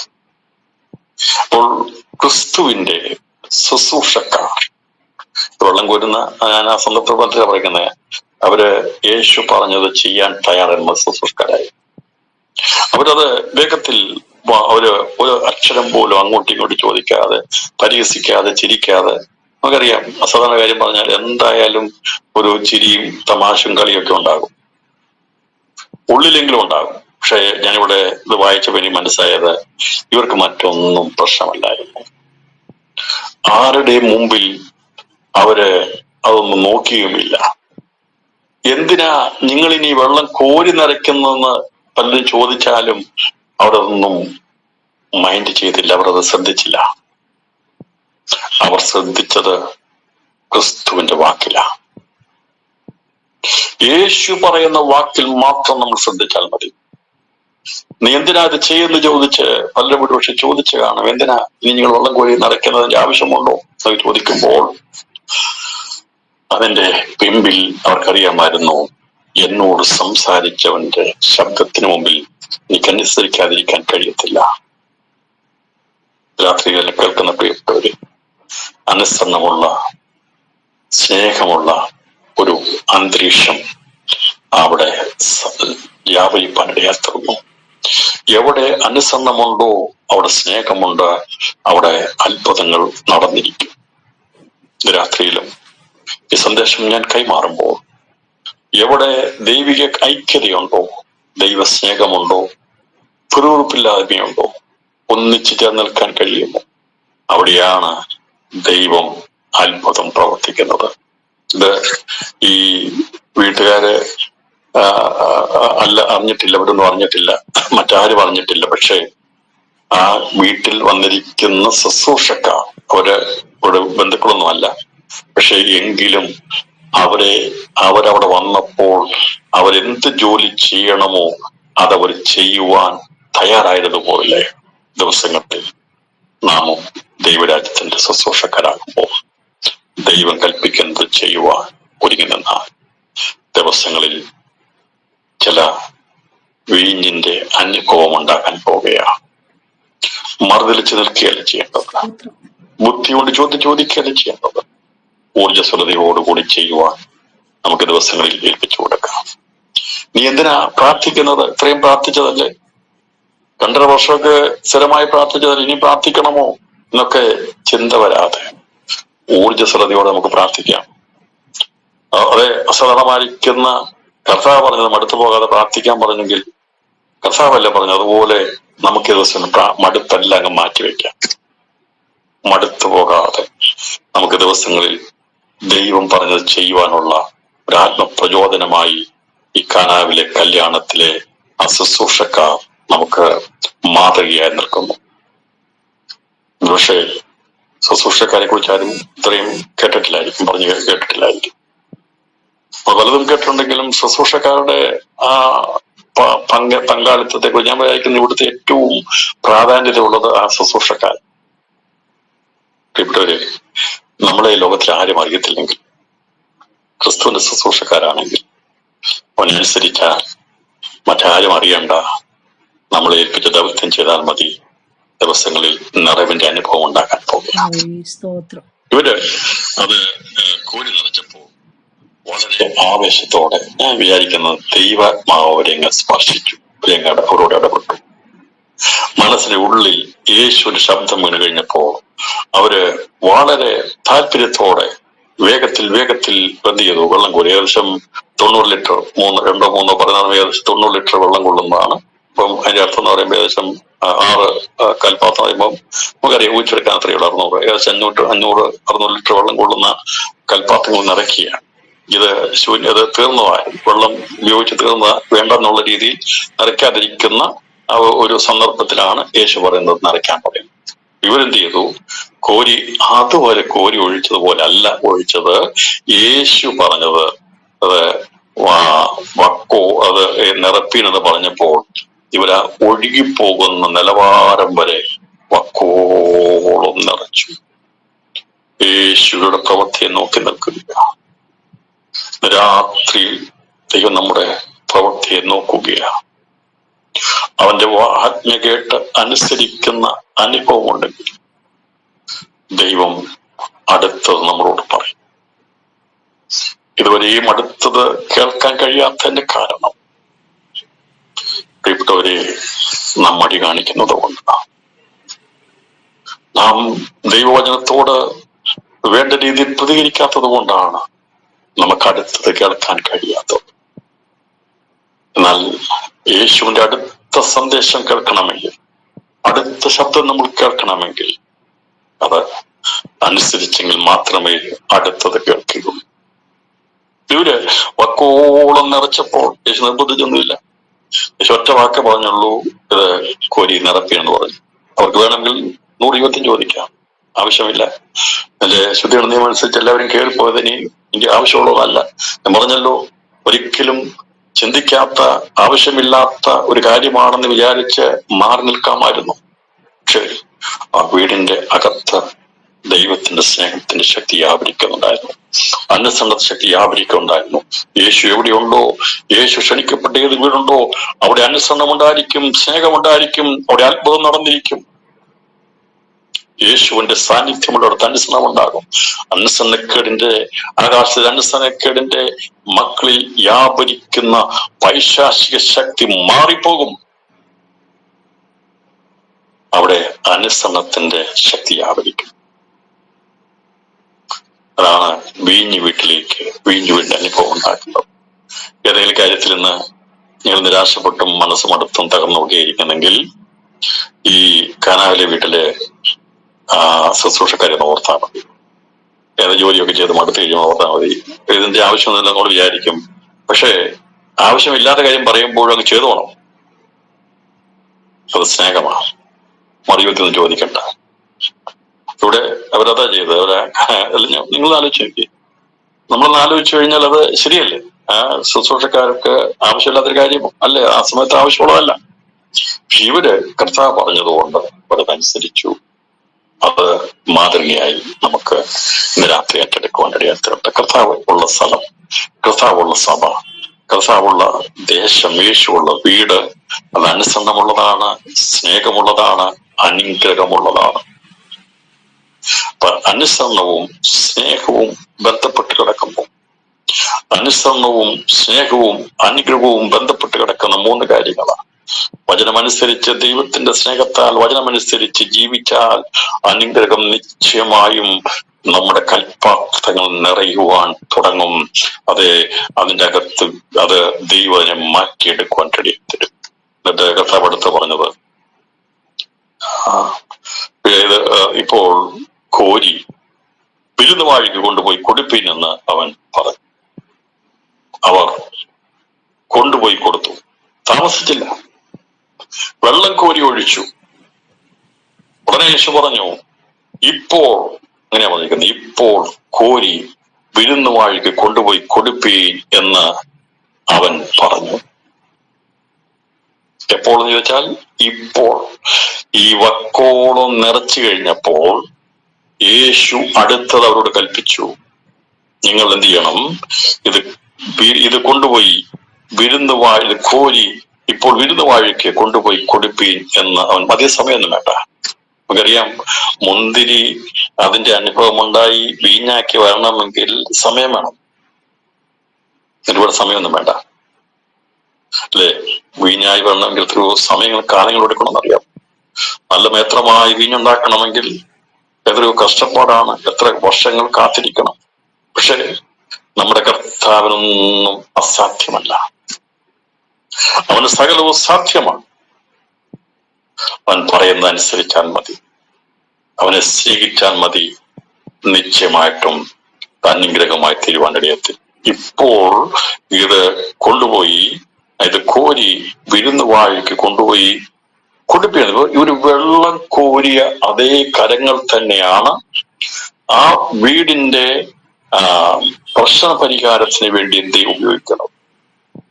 ഞാനും നിങ്ങളും അനുസരിച്ചാൽ നിശ്ചയമായിട്ടും ദൈവം അനേകരുടെ കുറവുകളെ തീർക്കാൻ വേണ്ടി ദൈവം നമ്മളെ ഉപയോഗിക്കും. അതാണ് ശുശ്രൂഷ. ആരും ദൈവം വിളിച്ചില്ല. ആരാണോ കോരിയത് അവരോട് തന്നെ കൽപ്പിച്ചു, നിങ്ങളിത് കൊണ്ടുപോയി വിരുന്നുവാഴി കൊണ്ട് കൊടുക്കാൻ പറഞ്ഞു. ഇവര് ഒന്നും സംശയിക്കാതെ എന്ത് ചെയ്തു? അവിടെ കൊണ്ടു കൊടുത്തു. വീഞ്ഞായി തീർന്ന വെള്ളം വിരുന്നു വാഴി രുചി നോക്കിയാറെ മണവാളനെ വിളിച്ചു. എല്ലാവരും അത് നല്ല വീഞ്ഞും ലഹരി പിടിച്ച് ഇളപ്പായത് കൊടുക്കാണ്ട് ഈ നല്ല വീഞ്ഞ് ഇതുവരെയും സൂക്ഷിച്ചു വെച്ചല്ലോ എന്ന് പറഞ്ഞു. യേശു അതിനെ അടയാളങ്ങളുടെ ആരംഭമായ ഗലീലെ കാനാവിൽ വെച്ച് തന്റെ മഹത്വം വെളിപ്പെടുത്തി ശിഷ്യന്മാർ അവനിൽ വിശ്വസിച്ചായിരിക്കുന്നു. ഈ വെള്ളം കോരിയതും യേശു പറഞ്ഞതും കേട്ടതായ ആൾക്കാർ മാത്രമേ ഇതിന്റെ ഈ ഉത്ഭവം എവിടെ നിന്ന് അറിയത്തുള്ളൂ, അവർക്ക് മാത്രമേ അറിയത്തുള്ളൂ. ഇപ്പം വിരുന്ന് വാഴി അല്ലാതെ മറ്റേ വെള്ളം കോരി ശുശ്രൂഷക്കാരല്ലാതെ വിരുന്ന് വാഴി അറിഞ്ഞില്ല അതിന്റെ അത് എവിടെ നിന്ന് എന്ന്. വെള്ളം കോരിയ ശുശ്രൂഷക്കാരല്ലാതെ വിരുന്ന് വാഴി അറിഞ്ഞില്ല. വീഞ്ഞായി തീർന്ന വെള്ളം വിരുന്ന് വാഴി രുചി നോക്കിയാറെ മണവാളനെ വിളിച്ചു. ഇതെവിടുന്ന എന്ന വിരുന്ന് വാഴിക്ക് അറിയത്തില്ല. ഈ ശുശ്രൂഷക്കാർ കൊണ്ടുപോയി രുചി നോക്കാൻ വേണ്ടി കൊടുത്തു. വിരുന്ന് വാഴി കൊടുക്കാൻ പറഞ്ഞാൽ ഇദ്ദേഹം സർട്ടിഫൈ ചെയ്ത് വേണം ഇത് വിളമ്പാനായിട്ട്. അവിടുത്തെ പ്രത്യേകതയാ. ഏത് കാര്യവും വിളമ്പുന്നതിന് മുമ്പായി അതിന്റെ നടത്തിപ്പുകാരൻ അതിന്റെ വിരുന്ന് വാഴി രുചി നോക്കും. അതിനുശേഷമാണ് അത് കൊടുക്കുന്നത്. അപ്പോൾ അദ്ദേഹത്തിന് സർട്ടിഫിക്കേഷൻ ആവശ്യമാണ്. അപ്പോൾ കർത്താവിന് അറിയാം അവിടുത്തെ ഓർഡർ എന്താണ്, എവിടെ ചെയ്യണം, എന്ത് പറയണം, ആർക്ക് കൊടുക്കണം എന്ന് യേശു അറിയാം. യേശു അന്നേരം വിളിച്ച് അമ്മയോട് വിളിച്ചില്ല, മറിയെ വിളിക്കുക, അമ്മയെ വിളിക്ക്, അമ്മയൊന്ന് രുചിച്ചു നോക്കിയാട്ടൊന്നും യേശു പറഞ്ഞില്ല. യേശു അവിടെ മണവാളനെ വിളിച്ചില്ല. ഞാനിവിടെ വലിയ അത്ഭുതം ചെയ്തിരിക്കുകയാണ്, എന്റെ വീട്ടിൽ ഇത് തീർന്നിരിക്കുന്നു എന്നല്ല കർത്താവ്. എവിടെ ചെയ്യണമെന്നുള്ളത് അത് കർത്താവ് ദൈവത്തിന്റെ പരിജ്ഞാനത്തിലാ ചെയ്യുന്നത്. മനസ്സിലായോ? ചെറിയൊരു കോഴിമുട്ട ഇട്ടിട്ട് കുട്ടി കുഴിച്ച് നടക്കുന്നവരാ കൂടുതൽ ആൾക്കാർ. കാര്യം ചെയ്യുന്നു, ഭയങ്കര പരസ്യപ്പെടത്തില്ല. പരസ്യങ്ങളാണ് കൂടുതൽ മീറ്റിങ്ങുകൾ. നോക്കി കഴിഞ്ഞാൽ ഒരു ചെറിയ കുഞ്ഞു മുട്ടയിട്ടതേ ദേശം മുഴുവൻ കാറിപ്പോവും. ഇന്നത്തെ പരസ്യങ്ങൾ അതൊന്നും ദൈവസന്നിധിയിൽ വിലപ്പോകത്തില്ല. ദൈവം മൈകത്ത് അവിടെ എല്ലാം പബ്ലിഷ് ചെയ്യാനും പോയില്ല. നോക്ക് ഇവിടെ ഭയങ്കര ബുദ്ധിമുട്ടായിരുന്നു, ഞാൻ വന്നോടുകൂടി സ്ഥിതിയെല്ലാം മാറുന്ന യേശു അവിടെ പബ്ലിഷ് ചെയ്തില്ല. അറിയേണ്ടവർ അറിഞ്ഞാൽ മതി, കാണേണ്ടവർ കണ്ടാൽ മതി. യേശുവിന് ശിഷ്യന്മാരെ വിശ്വസിപ്പിക്കാൻ വേണ്ടിയാ യേശു അതവിടെ ചെയ്തത്. അവനോട് കൂടെ നടക്കേണ്ടവർക്ക് മനസ്സിലാകണം യേശു ആരാണെന്നുള്ളത്. അല്ലാതെ അവിടെ വന്ന എല്ലാ സദ്യക്കാരെ അറിയിക്കാൻ വേണ്ടി ദൈവം ആഗ്രഹിച്ചില്ല. എന്നെ കേൾക്കുന്ന പ്രിയപ്പെട്ടവര്, ദൈവത്തിന്റെ പ്രവൃത്തി അങ്ങനെയാ. അത് ഓരോ സ്ഥലങ്ങളിലും വ്യത്യസ്തമായ രീതിയിലാണ് കർത്താവ് വെളിപ്പെടുത്തും. ഇവിടെ അങ്ങനെ ആ രീതിയിൽ വെളിപ്പെടുത്തിയെങ്കിൽ ലാസറിനെ ഉയർപ്പിക്കുന്ന സമയത്ത് ലോകം മുഴുവന്റെ പിന്നാലെ വന്നു. ദൈവത്തിന്റെ യേശുവിന്റെ അടയാളങ്ങൾ ആരംഭിച്ച് അവന്റെ ശുശ്രൂഷ മുമ്പോട്ട് പോകും തോറും അത് പിന്നീട് ശ്രുതിയായി മാറുപടിയെത്ത. പക്ഷേ യേശു ഒരിക്കലും അത് പ്രസിദ്ധീകരിക്കാൻ വേണ്ടി നിന്നില്ല. കർത്താവ് പിതാവിന്റെ ഇഷ്ടം നിവർത്തിക്കുക മാത്രമാണ് ചെയ്തത്. എന്നെ കേൾക്കുന്ന പ്രിയപ്പെട്ടവരെ, പിതാവാൻ ദൈവത്തിന് അനുസരിക്കുന്ന പുത്രൻ ഭൂമിയിൽ വന്നപ്പോൾ ദൈവത്തെ പൂർണ്ണമായി അവൻ അനുസരിച്ചിരുന്നു. പിതാവാൻ ദൈവത്തെ അനുസരിച്ചിരുന്നു. അതുകൊണ്ട് അവന്റെ ശബ്ദം കേൾക്കുന്ന അവന്റെ ശുശ്രൂഷക്കാരും അവന്റെ ശബ്ദം കേട്ട് അവന്റെ ആജ്ഞ അനുസരിക്കുന്ന വീരന്മാരായ ശുശ്രൂഷക്കാരെ എന്ന് പറഞ്ഞിരിക്കുന്നു. യേശുവിന്റെ ശബ്ദം കേട്ട് അവന്റെ ആജ്ഞ പ്രവർത്തിക്കുന്നവർ വീരന്മാരാ. ഇവിടെ ഈ ശുശ്രൂഷകർ വീരന്മാരായി തീർന്നു. യേശുവിന്റെ ശിഷ്യന്മാരോട് പറഞ്ഞില്ല, കൊണ്ട് കൊടുക്കാൻ പറഞ്ഞു. അവരുടെ സാഹചര്യം അല്ലത് പിന്നീട് ദൈവം ഉപയോഗിച്ചു. ഇവിടെ കല്യാണ വീട്ടിൽ യേശുവിന്റെ കല്യാണ സദ്യയോടുള്ള ബന്ധത്തിൽ നടക്കുന്ന അതിന്റെ നിഴലായിരിക്കുന്ന ശുശ്രൂഷയിൽ യേശു ആ വീട്ടിലുള്ളവരെ തന്നെയാണ്, ശുശ്രൂഷക്കാരെയാണ് ഉപയോഗിച്ചത്. ആ വെള്ളം കൊണ്ടുപോയി അത് വീഞ്ഞായി മാറി. കർത്താവ് പറഞ്ഞപ്പോൾ തന്നെ ഈ വെള്ളം എന്തായി തീർന്നു? ഒരു കോരി വിരുന്ന് വാഴിക്ക് കൊണ്ട് ഞാൻ വിചാരിക്കുന്നത്, വെള്ളം കോരിയപ്പോൾ തന്നെ എന്തിനു വേണ്ടിയാണോ ആ വെള്ളം ആ കിണറ്റിൽ അല്ലെങ്കിൽ ആ വെള്ളത്തിന്റെ ഉത്ഭവസ്ഥാനത്ത് കാത്തു കിടക്കുകയായിരുന്നു. ഇന്ന് ഈ സന്ദേശം കേൾക്കുമ്പോൾ പ്രകൃതി ദൈവശബ്ദത്തിന് വേണ്ടി കാത്തിരിക്കുകയാണ്. ആ വെള്ളം കോരി നിറപ്പിനെന്ന് പറഞ്ഞപ്പോൾ ഞാൻ വിശ്വസിക്കുന്നു ആ വെള്ളമുണ്ടായിരുന്ന സ്ഥലത്ത് അതിന് ചലനമുണ്ടായി, മാറ്റമുണ്ടായി, വ്യത്യസ്തമുണ്ടായി. ദൈവത്തിന്റെ ശബ്ദം അവിടെ വ്യാപരിച്ചപ്പോൾ ഇവിടെ കിണറുണ്ടോ എന്ന് എനിക്കറിയത്തില്ല, ഇവിടുന്ന് വെള്ളം എടുത്തെന്ന് എനിക്കറിയത്തില്ല. പക്ഷേ ഞാൻ ആത്മാവിൽ കാണുകയാണ്, വെള്ളം കോരി നിറപ്പി എന്ന് പറഞ്ഞപ്പോൾ കൽപാത്രങ്ങളിലേക്ക് കോരി ഒഴിക്കപ്പെടേണ്ട വെള്ളം ആ ശബ്ദം കേട്ട് കഴിഞ്ഞപ്പോൾ തന്നെ അതിനകത്ത് ചലനമുണ്ടായി എന്ന് ഞാൻ വിശ്വസിക്കുക. ഇവർ കൊണ്ടുവന്ന് ഇതിനകത്തൊഴിക്കുമ്പോൾ അതിന് രൂപമാറ്റം സംഭവിക്കാൻ തുടങ്ങിയെങ്കിൽ ഇന്ന് രാത്രി ദൈവത്തിന് ശബ്ദം കേട്ടുകൊണ്ട് ദിവസങ്ങളിൽ ആ ശബ്ദം കേട്ട് ഞാനും നിങ്ങളും അതനുസരിച്ച് ചലനാത്മകമായ രീതിയിൽ മാറ്റപ്പെടുവാൻ, രൂപഭംഗിയുള്ളതായി മാറുവാൻ ഇടയായിട്ട് ഇതിന്റെ സ്ഥിതിക്ക് മാറ്റമാണ്. കൽപ്പരണിയും വെള്ളവും. എവിടേക്കാ വെള്ളം വന്നത്? പച്ചവെള്ളമാണ്. ഈ പച്ചവെള്ളത്തിന് അവിടെ കോരിക്കൊണ്ടുപോയി അകത്ത് കൊണ്ടുപോയി കൊടുത്താൽ അപ്പോഴാർക്കും അത് വേണ്ട. ആ വീഞ്ഞ വീട്ടിൽ കിണറ്റി കിടക്കുന്ന പച്ചവെള്ളത്തിന് അപ്പോൾ ആവശ്യമുള്ളതല്ല, അതവിടെ പ്രയോജനമുള്ളല്ലോ. നമ്മളൊക്കെ ചോറുമ്പോഴാണ് വെള്ളമൊക്കെ കുടിക്കുന്നത്, അവർക്ക് അത് അവിടെ ആവശ്യമാണ്. അവിടെ വെള്ളമല്ല വീഞ്ഞ വീട്ടിൽ. അപ്പോൾ അപ്രസക്തമായിരിക്കുന്ന വെള്ളം, അപ്രസക്തമായിരിക്കുന്ന കൽഭരണികൾ, ഇത് രണ്ടും അപ്രസക്തങ്ങളാണ് ആ സമയത്ത്. പക്ഷെ യേശു കർത്താവ് ഉപയോഗിച്ച് രണ്ടിനെയുമാണ് ഉപയോഗിച്ചത്. എന്ന് പറഞ്ഞാൽ അന്നേരം അപ്രസക്തമായിരുന്ന, അന്നേരം ആവശ്യമില്ലാതിരുന്നായിരുന്നു ആ വെള്ളവും കൽഭരണികളും. രാത്രി ആത്മീയമാർമ്മ മനസ്സിലായോ? അതെ പ്രിയപ്പെട്ടവരെ, പ്രാധാന്യത ഇല്ലാതിരിക്കുന്നതിനെയാണ് ദൈവം പ്രാധാന്യതയുള്ള സുപ്രധാനമാക്കി മാറ്റുന്നത്. ഇന്ന് രാത്രിയിൽ ഞാൻ ഈ സന്ദേശം അവസാനിപ്പിക്കുന്നതിന് മുമ്പായി, അതെ, നമ്മൾ കൽപ്പനകളെ കുറിച്ച് കേട്ടിട്ടുണ്ട്. പക്ഷേ അപ്രസക്തമായിരുന്ന വെള്ളം കൊണ്ട് അവിടെ വീഞ്ഞിന് വേണ്ടി സ്ഥലത്ത് വെള്ളം കൊണ്ട് കോരിക്കൊടുത്തു കഴിഞ്ഞാൽ സത്യത്തില് അവർ മുഖത്തൊഴിക്കും. അപ്രസക്തമാ, വേണ്ടാത്തതാ, അവിടെ പ്രയോജനമില്ലാത്തതാ, വെള്ളത്തിന് പ്രയോജനമില്ലാത്തതാ. ആ സമയത്ത് വേണ്ടാത്ത വെള്ളം നലേശു നോക്കിയത് ആ വെള്ളത്തിൽ രാത്രി.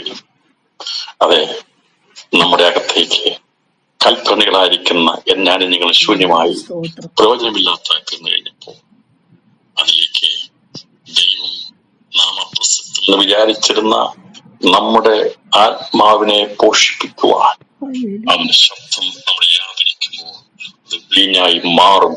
അതിനെയാണ് പരിശുദ്ധാത്മാഭിഷേകം എന്ന് പറയുന്നത്. അപ്പോൾ നമ്മുടെ അകത്ത് ജീവനുണ്ട്, വെള്ളമുണ്ട്, ജീവനുണ്ട്. പക്ഷേ അത് ജീവനുള്ള വെള്ളമല്ല.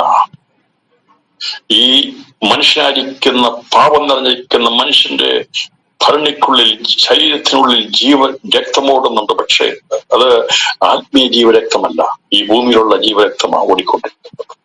എന്നാൽ ക്രിസ്തു മുഖാന്തരം ഇത് അപ്രസക്തങ്ങളാണ്. നമ്മുടെ ശരീരവും നമ്മളിൽ ഒഴുകുന്ന രക്തവും പ്രയോജനമില്ലാത്തതാ, ഇവിടെ കൊണ്ട് തീരാനുള്ളതാ, നരകാഗ്നിയിലേക്ക് പോകാനുള്ളതാ. എന്നാൽ അതിനെ പ്രസക്തിയുള്ളതാക്കി മാറ്റുന്നത് ദൈവത്തിന്റെ വചനത്തിന്റെ ശക്തിയാ. അതാണ് ആദ്യം കാണിച്ച ഒന്നാമത്തെ അടയാളം.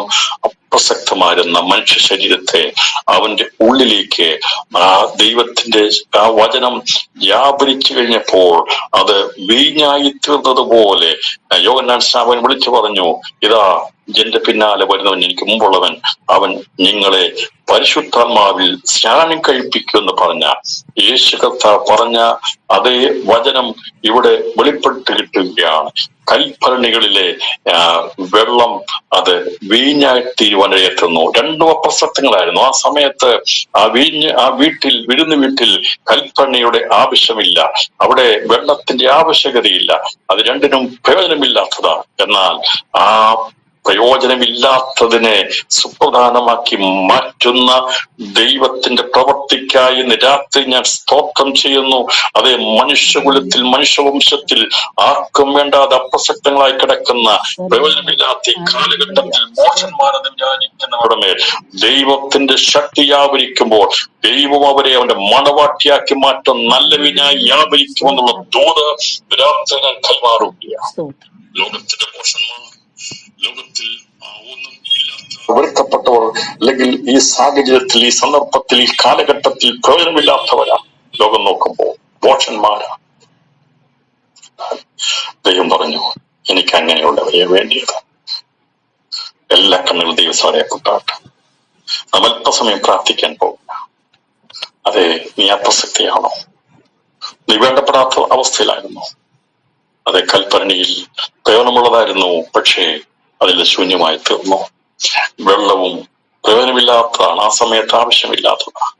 എന്നാൽ യേശു കർത്താവിന്റെ വചനത്തിൽ അത് ശുശ്രൂഷക്കാർ കോരി നിറച്ചപ്പോൾ, അത് കർത്താവിന്റെ വചനത്താൽ അത് ഏറ്റവും നല്ല വീഞ്ഞായി മാറിയെങ്കിൽ, ആ കല്യാണ വീട്ടിന്റെ അത് ദൈവത്തിന്റെ സ്നേഹം അവിടെ പ്രദർശിക്കപ്പെട്ടു കഴിഞ്ഞപ്പോൾ, അനുസരണം വ്യാപരിച്ചു കഴിഞ്ഞപ്പോൾ, കൽപ്പരണികളിൽ ഒഴിക്കപ്പെട്ട വെള്ളത്തിന് ചലനമുണ്ടായി. അത് ക്രിസ്തുവിന്റെ വചനത്തിന്റെ മുമ്പിൽ അത് വിരുന്നുവാഴിക്ക് കൊണ്ടുപോയി കൊടുക്കാൻ പറഞ്ഞപ്പോൾ, എന്തുദ്ദേശത്തിന് വേണ്ടിയാണോ ദൈവം തന്റെ വചനമായി ചെയ്യിച്ചത്, അത് വെറുതെ മടങ്ങി വരാതെ ആ വീട്ടിന്റെ ആവശ്യം ഉണ്ടായിരുന്നത് അത് നിറവോളം കൊടുക്കുവാൻ വേണ്ടി അവിടെ അത് ഏറ്റവും നല്ല വീഞ്ഞായി തീരുവാൻ ഇടയാക്കുന്നത് കാണിക്കുന്നത്, ലോകത്തിൽ വെറുക്കപ്പെട്ടവരും നിഷേധിക്കപ്പെട്ടവരും തള്ളപ്പെട്ടവരുമായിരിക്കുന്നവരിൽ നിന്ന് ദൈവം തന്റെ ആത്മാവിനെ ആകുന്ന പരിശുദ്ധാത്മാവിനെ നിറച്ചെടുത്ത് അവന്റെ മണവാട്ടിയാക്കി തീർക്കും എന്നുള്ള വലിയ സന്ദേശം കൂടി ഇതിനകത്ത് പറഞ്ഞിരിപ്പുണ്ട്. യേശുക്രിസ്തുവിന്റെ കല്യാണ സിദ്ധിക്ക് വേണ്ടി അവനോട് കൂടെ സ്വർഗത്തിൽ ഇറങ്ങി വരുന്ന ആ മണവാട്ടി സഭയായിട്ട് വരുമ്പോൾ ക്രിസ്തുവിന്റെ സ്നേഹം അന്ന് വെളിപ്പെടുവാൻ ഇടയത്തിനും അവൻ നമ്മളെ വീഞ്ഞു വീട്ടിലേക്ക് കൊണ്ടുവരും. അത് കല്യാണ സിദ്ധി, കുഞ്ഞാന്റെ കല്യാണ സിദ്ധി നടക്കുമ്പോൾ അവനോടുകൂടെ അവനോടുകൂടെ പന്തിയിലിരിക്കുവാനുള്ള മണവാട്ടിയായി തീരുവാനുള്ളതായ ദൈവരാജ്യത്തിൽ പന്തിയിരിക്കുന്ന അബ്രഹാമിന്റെ യാത്രയോട് കൂടെ പന്തിയിലിരിക്കാനുള്ള അവകാശമുള്ള പ്രിയപ്പെട്ടവരാണ് ഇന്ന് ഈ രാത്രിയിൽ കൽപ്പരണികളിലെ വെള്ളം പോലെ, അത് ക്രിസ്തുയേശുവിനാൽ നല്ല വീഞ്ഞായി തീർന്നതുപോലെ ഏറ്റവും പ്രഥമമായ സ്ഥാനം ലഭിക്കുവാൻ വേണ്ടി ദൈവം വിളിച്ചു ചേർത്തിരിക്കുന്ന ദൈവജനത്തിനായി ഞാൻ ഇന്ന് രാത്രി സ്തോത്രം ചെയ്യുന്നു. ദൈവരാജ്യത്തെ പ്രതികരിക്കുന്നിടത്ത് അത് വീഞ്ഞിനുള്ള സ്ഥാനം വളരെ വലുതാണ്. പഴയ നിയമത്തിൽ നമുക്ക് കാണാൻ സാധിക്കുന്ന പഴയ വിശുദ്ധന്മാരിൽ ധാന്യവും എണ്ണയും ഉണ്ടായിരുന്നു. വീഞ്ഞിന്റെ ഗണത്തിൽപ്പെടുന്നവരില്ലായിരുന്നു. മുന്തിരിവള്ളിയുടെ അനുഭവത്തിലുള്ളവരില്ലായിരുന്നു. അത് നിഴലായെങ്കിൽ പൊരുളായ യേശു കർത്താവ് പറഞ്ഞു, ഞാൻ സാക്ഷാൽ മുന്തിരിവള്ളിയും എന്റെ പിതാവ് തോട്ടക്കാരനുമാകും. തോട്ടക്കാരനായിരിക്കുന്ന ക്രിസ്തു യേശു പുതിയ നിയമത്തിന്റെ രക്തമുറ്റിത്തന്ന മുന്തിരിവള്ളിയിൽ നിന്ന് ഫലം കായ്ക്കുന്ന മുന്തിരി വള്ളിയിൽ വീഞ്ഞ് കണ്ടുകൊണ്ട് നശിപ്പിക്കാതെ നിർത്തിയ ദൈവസ്നേഹത്തിനായ ഞാൻ ദൈവത്തിന് രാത്രി സ്തോത്രം ചെയ്യുക. വീഞ്ഞിന്റെ അനുഭവം നോക്കി മുന്തിരിക്കൊലയിൽ വീഞ്ഞ് കണ്ടുകൊണ്ട് ഒരനുഭവം ഉണ്ടെന്ന് കണ്ടുകൊണ്ട് വെച്ചുകൊണ്ടിരുന്നത് പോലെ ഈ ദിവസങ്ങളിൽ പഴയ നിയമത്തിൽ അത് സൂക്ഷിച്ച് അത് കണ്ടുവച്ചിരുന്നെങ്കിൽ യേശു കർത്താവ് പുതിയ നിയമത്തിൽ വീഞ്ഞ ആക്കി തീർക്കുവാൻ ഇടയാത്തുനിന്നും നമ്മളെ കർത്താവിന്റെ മണവാട്ടിയാക്കി തീർക്കുവാൻ, ശ്രേഷ്ഠകരമായ അനുഭവത്തിലേക്ക് ആക്കി തീർക്കുവാൻ ദൈവം തീർത്ത അവന്റെ വലിയ പ്രവർത്തിക്കായി ഇന്ന് രാത്രി സ്തോത്രം ചെയ്യാം. അത് നാം അനേകർക്ക് ആശ്വാസവും സന്തോഷമായിരിക്കണം. ഇത് ആരെല്ലാം അത് പാനം ചെയ്യുവാൻ തുടങ്ങിയോ അവർക്കൊക്കെ വലിയൊരു മാറ്റം സംഭവിച്ചതുപോലെ രാത്രിയിൽ ക്രിസ്തുവേശുവിന്റെ അഭിഷേകത്തിന്റെ ശക്തിയാവരിക്കട്ടെ, ക്രിസ്തുവിന്റെ ശുദ്ധീകരണത്തിന്റെ ശക്തിയാവരിക്കട്ടെ. ശുദ്ധീകരണവും ജീവന്റെ രക്തത്തിന്റെ ശക്തിയും കൂടി വ്യാപരിച്ചു കഴിയുമ്പോൾ അതൊരു സ്നേഹത്തിന്റെ സന്തോഷത്തിന്റെ ഭവനമായി തീരും. അങ്ങനെ നിത്യയുഗം ക്രിസ്തുവിനോടുകൂടെ ഒരുമിച്ചിരിക്കാനുള്ള ഭാഗ്യം നമുക്കുണ്ടെന്നുള്ളത് കൂടി യേശുകർത്താവിന്റെ ഒന്നാമത്തെ അടയാളങ്ങളുടെ ആരംഭപരമായി ചെയ്തു അവൻ കാണിച്ചെങ്കിൽ മറിഞ്ഞിരിക്കുന്ന മർമ്മം ഇന്ന് രാത്രി മനസ്സിലാക്കിയെടുക്കണമേ. ദൂത് അറിയിച്ചുകൊണ്ട് അതെ ഇവിടെ പറഞ്ഞിരിക്കുന്നത് അവൻ തന്റെ മഹത്വം വെളിപ്പെടുത്തി, യേശു കർത്താവ് തന്റെ മഹത്വം വെളിപ്പെടുത്തിയ വെള്ളത്തെ വീഞ്ഞാക്കിയതാണ്. കൽപ്പരണികളിൽ കോരി ഒഴിച്ച വെള്ളം വീഞ്ഞായി തീർന്നു. അത് കോരിയവരല്ലാതെ മറ്റാരും അറിഞ്ഞിട്ടില്ല. ദിവസങ്ങളിൽ ശുശ്രൂഷക്കാരായിരിക്കും നമുക്കറിയാം. അതേ ദിവസങ്ങളിൽ നാം ചെയ്യുന്ന ശുശ്രൂഷയുടെ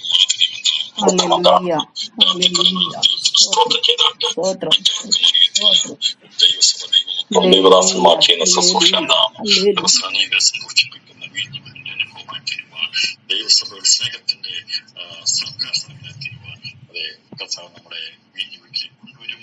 അന്ന് അവനോട് കൂടെ വിചാരിക്കുമ്പോൾ കല്യാണം കഴിഞ്ഞ് ഭൂമിയിൽ വന്നു കഴിയുമ്പോൾ മുന്തിരിയുടെ അനുഭവത്തിൽ നിന്ന് കർത്താവായ യേശു ക്രിസ്തു അന്ന് മാത്രമേ അനുഭവിക്കുകയുള്ളൂ. അത് ഭൂമിയിൽ നടക്കുന്ന സന്ദർഭത്തിലാണ്. അതുകൊണ്ടാണ് ഞാൻ എന്റെ കല്യാണ സദ്യക്ക് ക്ഷണിക്കപ്പെട്ടവർ ഭാഗ്യവാന്മാരെന്ന് പറഞ്ഞിരിക്കുന്നത്. ഞാൻ നിങ്ങൾ കുഞ്ഞാടിന്റെ കല്യാണ സദ്യക്ക് ക്ഷണിക്കപ്പെട്ടവരായിട്ടല്ല, ഞാനും നിങ്ങളും കുഞ്ഞാടിന്റെ മണവാട്ടിയായി തീരുവാൻ അവൻ നമ്മളെ കൂട്ടിക്കൊണ്ടുവരുന്ന വീഞ്ഞു വീട്ടിലേക്ക് കൊണ്ടുവരുന്ന അനുഭവത്തിലേക്ക് നമ്മളെ ഉയർത്തിയ, നല്ല വീഞ്ഞിന്റെ പദവിയിലേക്ക് ഉയർത്തിയ ദൈവമക്കൾക്കായി ഞാൻ സ്തോത്രം ചെയ്യുന്നത്. വലിയ നല്ല വീഞ്ഞ് അനുഭവമായിട്ടില്ലെങ്കിൽ നമുക്ക് ദിവസങ്ങളിൽ ദൈവശബ്ദം കേൾക്കാം. നമ്മുടെ കൽപ്പനകളെ, നമ്മുടെ ഹൃദയത്തെ ശുദ്ധീകരണത്തിനായി എത്തിച്ചു കൊടുക്കാം. അതെ, നമ്മൾ വ്യാപരിക്കുന്ന ഈ വെള്ളത്തെ, ഈ രക്തത്തെ യേശു കർത്താവ് അത് ജീവനുള്ള ജലമാക്കി മാറ്റി അവനോട് കൂടെ അവന് വിശ്വസിക്കുന്ന ഉള്ളിൽ നിന്ന് തിരുവെഴുത്ത് പറയുന്ന പോലെ ജീവജല നദികൾ ഒഴുകുമെന്നുള്ള വചനപ്രകാര ദിവസങ്ങളിൽ അതെ നിറവും മണവും ഗുണവും ഒന്നും ഇല്ലാതിരുന്ന നമ്മളിൽ നിന്ന് അനേകരെ പോഷിപ്പിക്കുന്ന ജീവജലത്തിന്റെ നദികൾ ഒഴുകുവാൻ ഇടയാകട്ടെ. അതിനായി പരിശുദ്ധാത്മാവ് നിറഞ്ഞ് ജീവിക്കുവാൻ കർത്താവ് നമ്മെ സഹായിക്കട്ടെ. ഈ വചനത്താൽ അത് യേശു കാണിച്ച ഒന്നാമത്തെ അത്ഭുതം അല്ലെങ്കിൽ അടയാളത്തിന്റെ പിൻപിൽ മറിഞ്ഞിരിക്കുന്ന രഹസ്യമെന്തെന്ന് മനസ്സിലാക്കിയ ദിവസങ്ങളിൽ നമുക്ക് സമർപ്പിച്ചു കൊടുക്കാം. നല്ല ശുശ്രൂഷകരായി തീരാം. അതുപോലെ കൽപ്പണികളിൽ ഒഴിക്കപ്പെട്ട വെള്ളം വീഞ്ഞായി തീർന്നതുപോലെ ക്രിസ്തുവിന്റെ ആത്മാവോട് കൂടി നമ്മളുണ്ടായിരുന്ന യാതൊരു പ്രാധാന്യതയുമില്ലായിരുന്ന നമ്മുടെ ആത്മാവ് ജീവൻ പ്രാപിച്ചതുപോലെ ദിവസം ജീവൻ പ്രാപിച്ച അനേകർക്ക് സന്തോഷമുണ്ടായി തീരുവാൻ കർത്താവ് നമ്മെ സഹായിക്കട്ടെ. ദൂത് കൈമാറിക്കൊണ്ട് ഞാൻ വചനത്തെ വിരമിക്കുന്നു.